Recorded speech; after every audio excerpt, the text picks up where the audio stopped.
If you enjoy true crime buzz, but need some more true crime in your life, then check out this other awesome podcast that we highly recommend. Hi, I'm Muriel, and I love true crime. I'm Nick, and I think Muriel's obsession is weird and disturbing. During the pandemic, when we were cooped up with nothing to do, I started forcing Nick to listen to me tell him about whatever true crime story I was consumed by at the moment. And I gotta admit, I found Muriel's insane storytelling very entertaining. Now, every week on our new podcast, Muriel's Murders, I handpick a real-life crime story that I think will blow Nick's mind. Muriel is really enthusiastic about researching and telling me these stories, and they are a lot. Some stories are famous, some are relatively unknown, but all of them contain crime, violence, and murder from across history and around the globe. Muriel's Murders is a podcast about true crime. But really, at its core, Muriel's Murders is about two people trapped in their apartment with nothing but time on their hands, attempting to understand each other. It's an exploration of murder, human nature, and the importance of compromise in a marriage. So join us every Wednesday wherever you get your podcasts. And check out our original Muriel's Murders animations on Instagram, YouTube, Twitter, and TikTok at Muriel's Murders. Hey, Nikki, are you ready for a story? No! Okay, let's get started.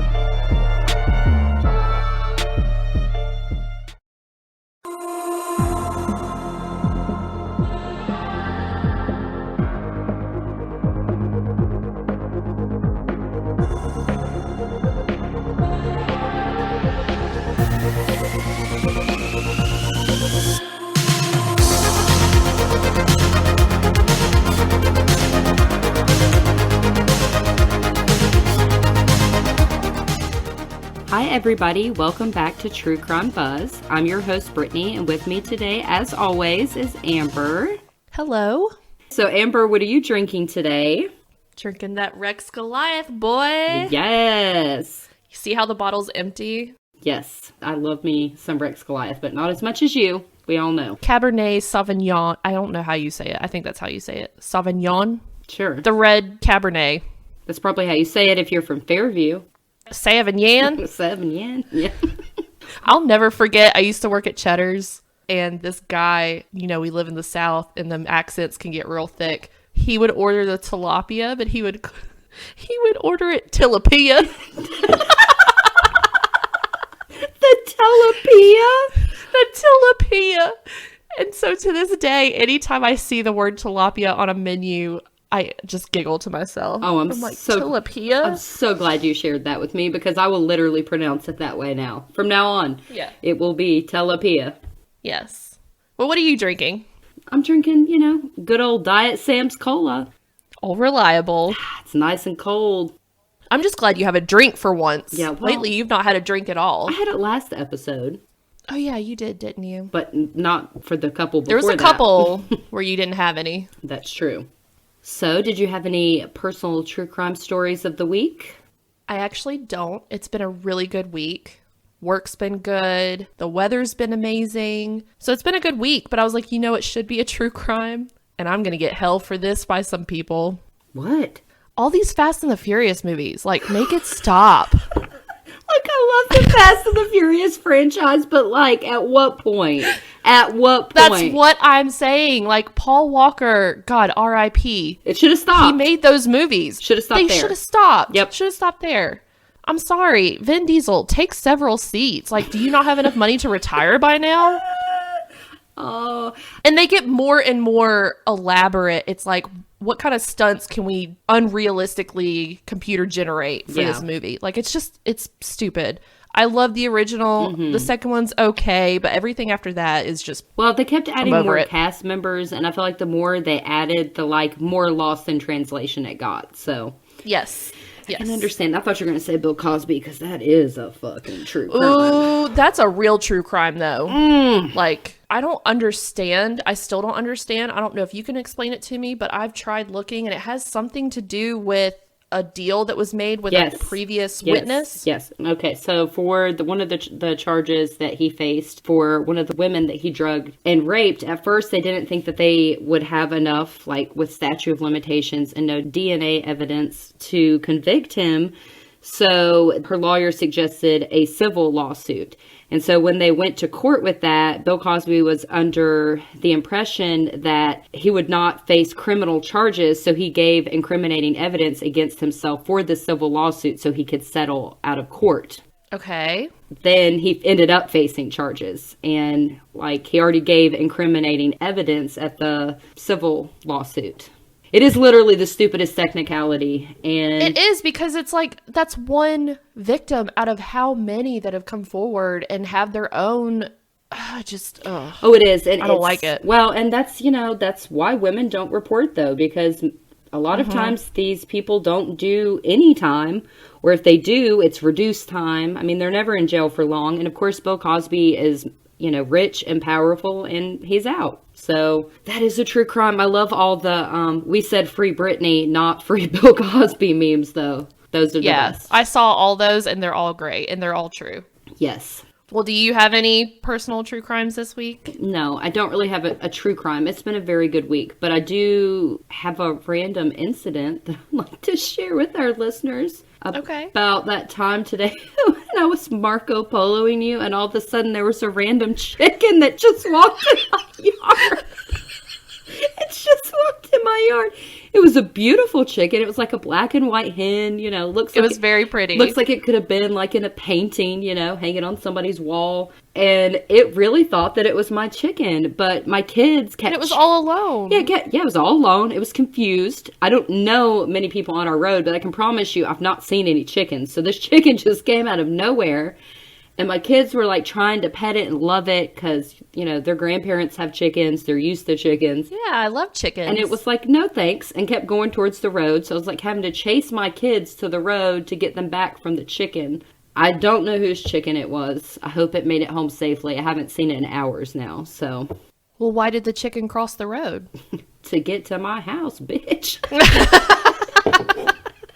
We sound country as hell between the tilapia and you having chickens show up in your yard. Yeah, I live like in a really nice, well, it's not even a neighborhood. It's just a dead end road. But, there's no chickens. Like, what? It was shocking to see a chicken in your yard. It would be a little different if one showed up in my yard. I feel like I'd be like, oh, well, Yeah. There's several barns around me. But yours, I was like, whose chicken is that? So who are we covering today? So a majority of my source for today's material came from a website that I have never been to before and turned into a giant rabbit hole that I spent hours on this website. All right. The Church of Satan website. What? Yes, girl. Okay. I educated myself. I grew up real Baptist. So I've never just looked into it. I've just no, that's not my thing. Stay over there. Get behind these, Satan.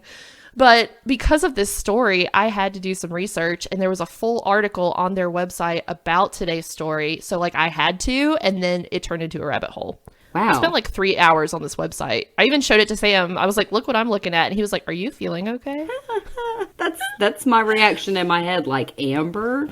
Yeah. No, it was not a Heaven's Gate moment. Well, I feel like, I guess I assumed that there was a Church of Satan website. I've just never thought hey, I should go look it up. Yeah. So up until I started research for this story, the only thing I knew is that the Church of Satan was a thing and that Anton LaVey created the Church of Satan. Well, that's a really fancy name. That's a fancy name. He's a fancy guy. All right. So for today's story, I'm covering the Corpsewood Manor Murders of northern Georgia. So not knowing anything about this story, just knowing the words Corpsewood Manor sounded creepy. Yes. And all the articles, the headlines of it were all about sex parties, Satanism, LSD. And I was like, I need to deep dive into this story. It just sounds too crazy to be true. I love that those are the hashtags that would get your attention. I mean, I'm a spooky gal. What can I say? A spooky gal. Yes, you are.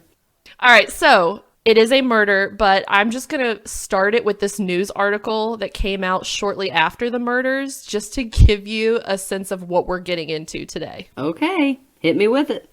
All right. So this newspaper article was titled "Going to Jail for What the Devil Made Him Do." Ooh.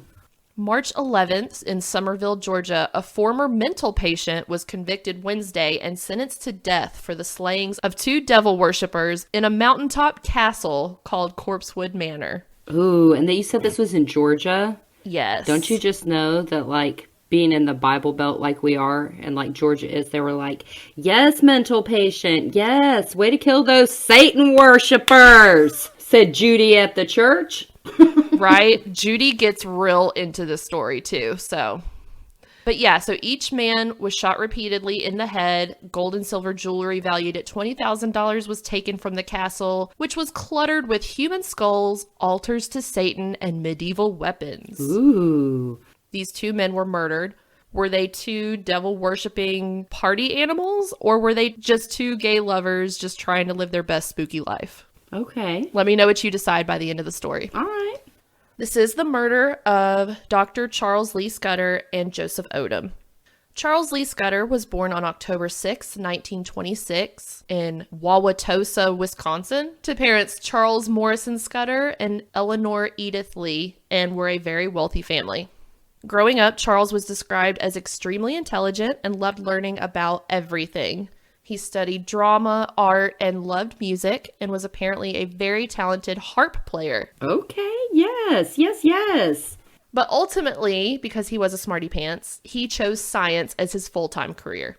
He attended the University of Wisconsin and Loyola's School of Medicine, where he earned several degrees in zoology, languages, and chemistry, and ultimately earned his PhD in pharmacology. Okay, smarty pants. After graduation, Charles became the associate director for the Loyola University of Chicago Institute for Mind and Drugs, serving as both a research scientist and an instructor. According to several sources, this involved performing government-funded experiments with mind-altering drugs like LSD. Ooh. Yeah, and this was in the 60s, Yeah. 50s and 60s. I'm sure you heard of like MK Ultra and all that. Oh, yes. LSD was a big old thing back then, and like the government was all about how can we use this to our benefit and how it affects the human mind. It's crazy. I do want to do an episode on that, but I feel like that's a big ass rabbit hole. Yeah, I don't know if I'm ready for it yet. But anyways, aside from being a smarty pants, he was also described as eccentric because he did things like dye his hair purple, which is crazy for back in those days. Yeah, for nowadays then. it's like, okay, cool, but I would love to see the looks that he got. Yeah, he sounds like a trendsetter. Yes. And he also had a pet monkey. What was the monkey's name? Do you know? I never found out. So far, I want to be this guy's friend. He sounds smart. He sounds fun. I am here for him. The more I learned about this guy, the more I was like, I would totally be his friend. So early on, he had 2 heterosexual marriages, the second of which produced 4 sons, Saul, Gideon, Fenris, and Ahab. Whoa, those are some names. Those are some strong names. Yes, they are. Very bold. So in 1959, he met Joseph Odom, who everyone knew as Joey. Joey was born on March 27th, 1938 in Chicago, Illinois, to parents Conrad and Mary Odom. Originally, Charles hired Joey as a cook and a housekeeper for him and his sons, but eventually their relationship developed further into lovers and partners. Okay, did his kids call him Uncle Joey? I hope they Full did. House? I hope so too. I hope they did. I hope so. And they do say that opposites attract because Joey was raised way different than Charles. You know, Charles grew up very wealthy, very, went to college, all the things. Well, Joey dropped out of school after 5th grade, but Charles would later comment on this, quote, "He learned far more about the world than I had with all of my degrees. And somewhere along the line, he developed a talent for whipping up meals fit for a king." Oh my God, that's such a sweet thing to say. Isn't it? Okay, I'm already here for this love story. I'm sad that it's on a true crime podcast. I know. But I had to throw in those sweet moments because I live off of those when we get into these really sad stories. Well, yeah, because obviously victims are people and they need to be remembered for the people that they were. But I also think it was insanely not just sweet, but like progressive to say that, yeah, he didn't go to school past 5th grade, but he can make meals way better than I can. And I've been to all the schools and been educated. Like everyone has different talents, Right. He's basically saying like Joey went to the school of hard knocks and he knows a lot of stuff I don't know. I think that's humble on his part also. Yes. So I'm here for it. I love that. Yes. So Charles' sons eventually grew up and moved out, and it was just Charles and Joey living together in a giant mansion on Chicago's west side, along with their dogs, 2 huge mastiffs. Shout out to my mom. She has a mastiff. His name's Abraham, and I love him so much. That's a perfect name. But their names, their dogs' names were Beelzebub and Arsanath. So Beelzebub is a demon, and the other is an H.P. Lovecraft character. Wow. Charles was into the spooky stuff. Yeah. All right, then. Here for that, though. And I guess now would be a good time to mention that Charles was a Satanist and was an official member of the Church of Satan. Okay. So my whole life, like I said, growing up, Southern Baptist and all that, you hear Church of Satan or Satanist, you think devil worshiper, evil, sacrifices animals, all that. That's actually the furthest thing from the truth, because I did educate myself on the Church of Satan's website. All right. I am still a Christian after the research, but that whole taboo part of it becomes a huge part of this story. So I do want to clarify that up front. So Satanists don't actually worship Satan, which sounds crazy, I know, but it's true. They instead are actually atheists. They don't believe in a god at all. Okay. They just choose to live freely and consider themselves kind of like their own god, like live my best life and not worry about judgment. They follow their own moral compass as opposed to like a Bible or a Torah or a Quran. Yeah. Okay. Yes. They're all about making themselves happy. Okay. But at the end of the day, as long as it's not hurting anyone else. Right. Like they make that very clear. They don't want to do harm to others. Which, if you grew up where we grew up, that's not what you would think. Right. And it was a little confusing for me, and I'm sure if you're like me, it's a little confusing too, because it's like, well, why do they call it the Church of Satan if it has nothing to do with Satan? But it's like the principles of Satan about like, gluttony and self-indulgence, passion and self-indulgence. Yes. It's like those principles, but without any judgment or punishment for it. Right. Yeah. But anyways, just to explain that, but back to Charles and Joey, because that's what we're here for. Yes, we are. Like I said, they lived in a giant mansion, but it was in a rough area of Chicago, and it seemed to get worse and worse each year that they lived there. Also, Charles's love for all the shiny things kind of started to fade. He was getting older. He was kind of realizing it's just stuff. Right. Can't Like, take it with you when you go. It's not what makes me happy. Yeah. Exactly. So between that and Joey growing up way different than him and growing up with a lot less, they kind of both came to the conclusion that they craved the simpler life and wanted to basically get away and live amongst Mother Nature rather than the... They wanted to be homesteaders? Yes! They just... Can you love them anymore? Oh, they're my favorite. Okay. So in the winter of 1976, around Charles's 50th birthday, he said, you know what, let's do it. He resigned from his job. He purchased 40 acres of beautiful, mountainous, undeveloped land in Chattooga County, northern Georgia, just outside of Somerville. And he and Joey packed their Jeep with whatever they could fit and a small camper, grabbed their 2 dogs, and headed south to start their new life. I love this so much. Why can this not end here? Because this is beautiful. This is the gay fairy tale I've been waiting on. Yeah, but they don't live happily ever after, unfortunately. And that's so sad. That's so sad. So the new land that they bought, when I say undeveloped, I mean, it was fully undeveloped. You could only access it by a logging trail. Oh. As soon as they reached the mountaintop, the first thing they saw was the corpse of a dead horse blocking the logging trail. So the creepy guys that they were, I love this. They decided, well, we're going to name this Dead Horse Road. That is so literal and yes. so like punchy. Yes, I'm here for it. Yeah. They lived in the camper while they built their new home, which would be a 2-story brick castle-esque home that they would end up naming Corpsewood Manor.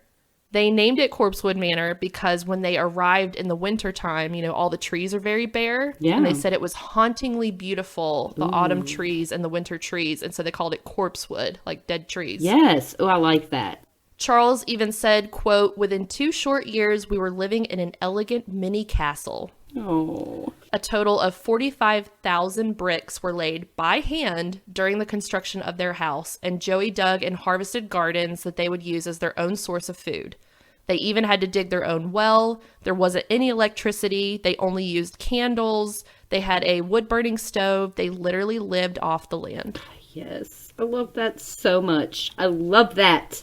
Yes. I think I've said I love that a million times in this episode, but I ship Charles and Joey so hard and their homesteading life and their puns and their spookiness. Yes, I love it. I'm here for all of it. Yes.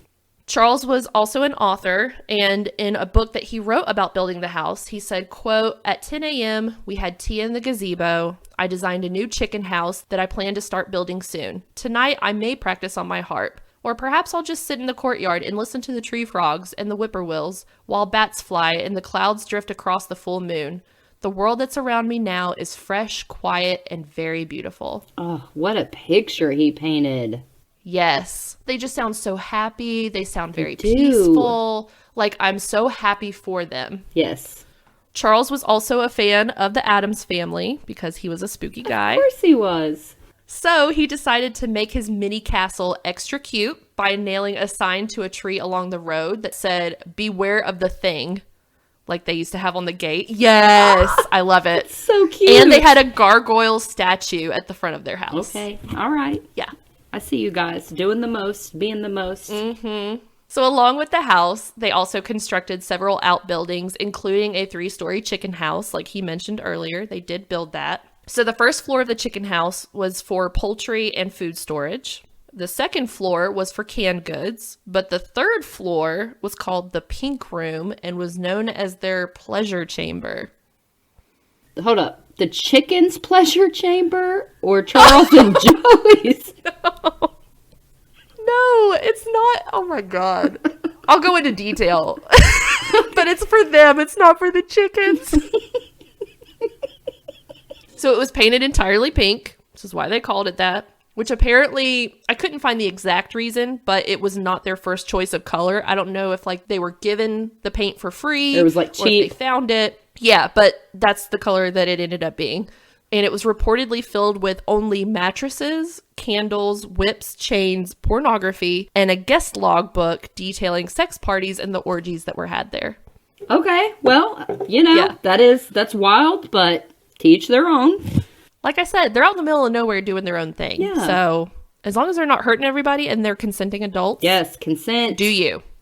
And even though some people knew them as the, quote, homosexual devil worshippers, because it's the South in the 70s and 80s, hello. Ugh. More locals knew Charles and Joey as who they really were, which was extremely friendly, and a lot of the locals considered them friends.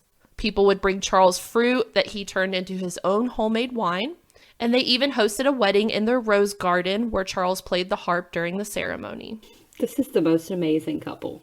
What a beautiful life. I know. And since they lived in such a lush wooded area and so many acres, they would open up their land to local hunters who were just kind enough to simply ask permission.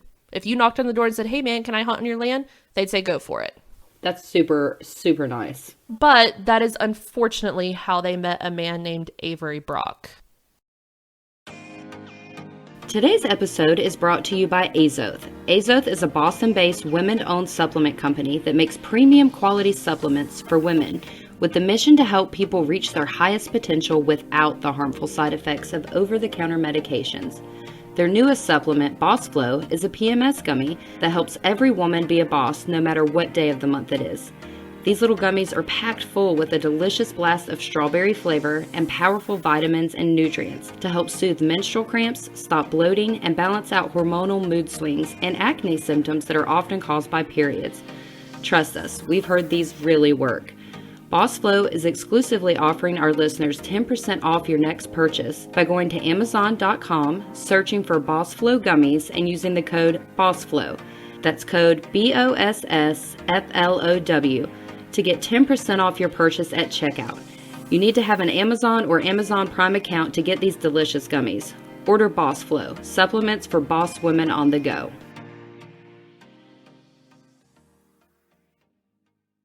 So, Kenneth Avery Brock was a 17-year-old hunter and distant neighbor of theirs who had hunted on their land numerous times.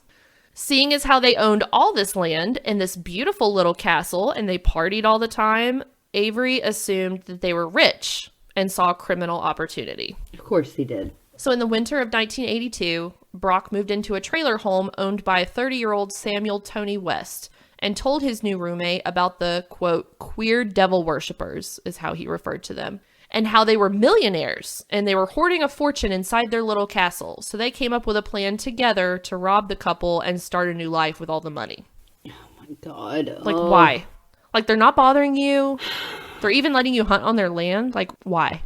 And the fact that he thought they were rich was actually not true at all. They spent their entire fortune when they moved down there to buy the land and all the materials and to construct their new home. They didn't have much at all. They were living off of what little they had. Right. So they put the plan in motion, and on December 16th, 1982, Tony West and Avery Brock hopped in the car and made their way up to the Corpsewood Manor, along with Tony's nephew, Joey Wells, and his lady friend, Teresa Hudgens, who were also teenagers, by the way.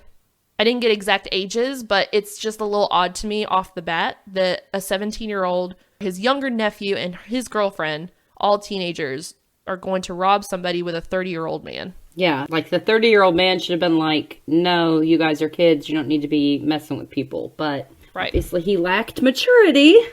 While on the ride there, they all took turns getting high on something called Toodaloo.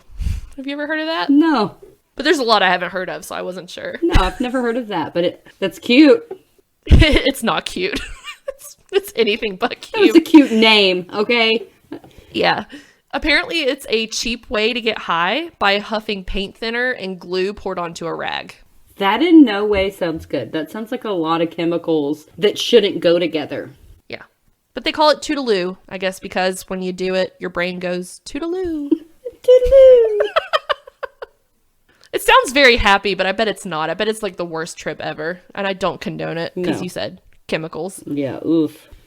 Upon their arrival at Corpsewood, everything started out very normal. Charles warmly greeted them, and they all climbed the 40-foot ladder into the pink room, where they all sat around drinking some of Charles' homemade wine.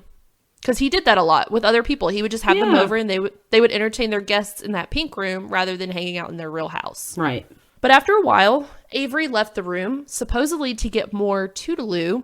He climbed down the ladder, went out to the car, and retrieved a .22 rifle that he had borrowed earlier from his mom. He told his mom that he was going out to hunt some rabbits and needed to borrow the rifle. He later reappeared in the pink room, pointed the gun at Charles, and ordered him to his feet. He was then held at knife point, bound and gagged, and taken back into the main house for the very last time. When he entered the house, he found his partner of many years, Joey, laying dead on the floor in a pool of his own blood. They had already shot him 4 times, along with the 2 dogs. Oh, this is the worst.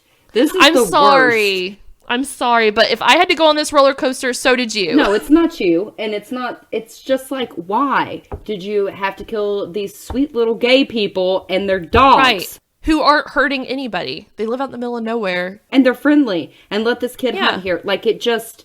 Drugs. Tony and Avery threatened and beat Charles, all while asking him where the money was. Where's the money? They ransacked his house and realized there wasn't anything there. They couldn't find anything. They did attempt to steal his harp, because, you know, a giant pretty harp they thought would be worth a lot of money, but they couldn't fit it in the car, which is the only reason they didn't take it. Stupid. According to testimonies, Tony's nephew and his girlfriend that were also along for the ride, they tried to flee. I don't know if they even knew what the heck was going to happen. Right. I don't know. Once shit started going down, they took off.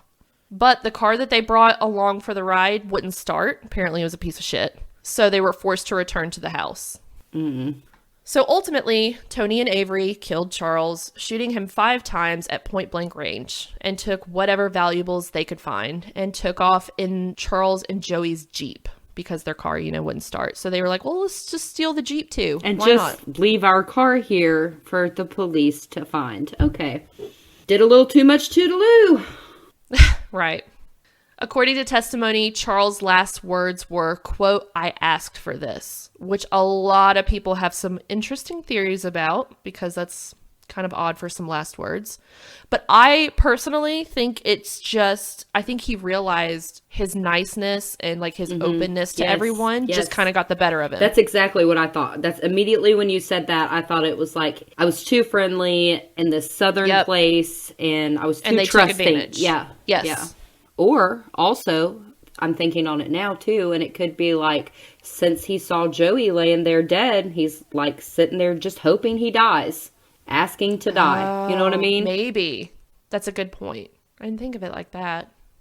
What's weird is that in several sources I found, There was a comment about how there was this painting that they found inside the house after the murders that Charles did of himself sitting in a chair dead with 5 bullet holes in his head. Ooh. So it was like he was predicting his own death. But I couldn't find a picture of it. I couldn't find any, it's already called Corpsewood Manor. Is it a rumor that they started after this happened to make it sound more spooky? Yeah, entirely possible. But anyways, so yeah, they killed him. So sad. He had to see his partner And his and his doggos. dogs. So all 4 criminals were now on the run, headed west, but the murder doesn't stop there. They pulled over at a rest stop near Vicksburg, Mississippi, and I don't know if it was a potty break. I don't know if it was to ditch some evidence. I don't know, but either way, they stopped and decided they were going to steal another vehicle from this man named Kirby Phelps, who was a young Navy officer on his way home for Christmas. And they killed him too? Yes, they shot and killed him, stole his car, his clothes, and what little cash he had on him. I really hate these guys. Like, I hate them. Me too. I mean, I never like these people that kill people, but like, I really hate them. I hate these guys. Right. What assholes. So now with 2 vehicles, Avery and Tony decided to split up. But meanwhile, on December 16th, a neighbor went to visit Charles and Joey and noticed bullet holes in the door of Corpsewood Manor. So they immediately called the county sheriff. When searching Corpsewood Manor property, police noted that they, quote, found 2 human skulls, 12,000 vials allegedly filled with LSD, a small occult library, numerous occult tools, a large academic and literature library, and a lot of homosexual pornography. The only thing that's off about that is the skulls. And since he did go to school for medicine and pharmacology and all those sorts of stuff. Ding, ding, ding. Like, you got it. that's not even that off-putting, like the rest of that seems pretty normal, Correct. Not stuff Yeah. you'd want everyone to know you had, but Yeah, he did go to school for science and biology and zoology, so that's exactly where those skulls came from, and that's exactly where the vials of LSD came from as well. That same day, Teresa Hudgens, the young girlfriend of the nephew, approached police saying that she had escaped from her boyfriend Joey Wells' mother's house, where he had been holding her captive, apparently. And I don't know much more about that, because apparently both Teresa and Joey agreed to cooperate with police and weren't charged in exchange for their testimonies about Tony and Avery. all right. I don't know if maybe Joey was keeping her hostage. Like, she was wanting to go to the police, and he was like, don't do that. Like, we don't know anything, Yeah, that's where my mind went with it. Okay, because mine like too. obviously the other guys killed these people, and if they killed them, like what's going to stop them from killing them if they talk? And they're young, so probably Exactly. scared. Yeah. Yeah.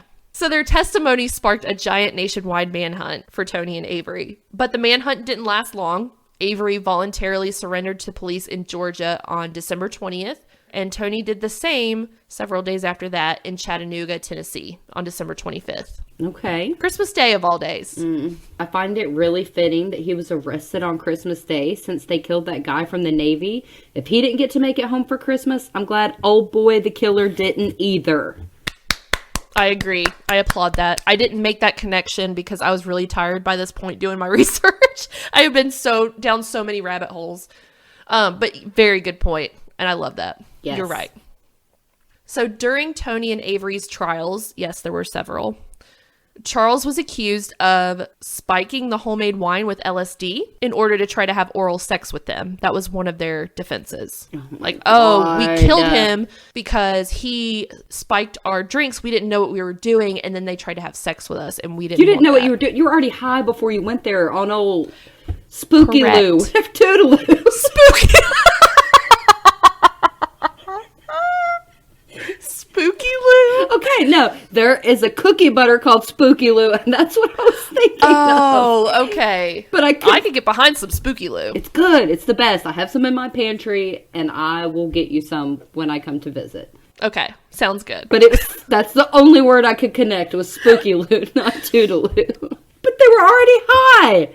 They were already high, and also police tested the bottles of wine, and they didn't have a trace of LSD. Of course they didn't, because Charles was about consent. Otherwise, he wouldn't have had a guest book. Correct. I don't know him. I didn't know him, but just what I know about him, and I checked many sources. I checked the Church of Satan's website, who said he was the best guy ever because he was one of us. And I checked articles that said he was a piece of shit and a devil worshiper, and I still came to the same conclusion. Yep. He sounded like a great guy who was just minding his business. Well, my point with the guest book is like you wouldn't have something for people to sign that you were up there having orgies, because like what if that ever got discovered? Right. But that's kind of a smart way to say like, hey, I signed in to have, you know, like sexual endeavors in the pink room. Right. So exactly.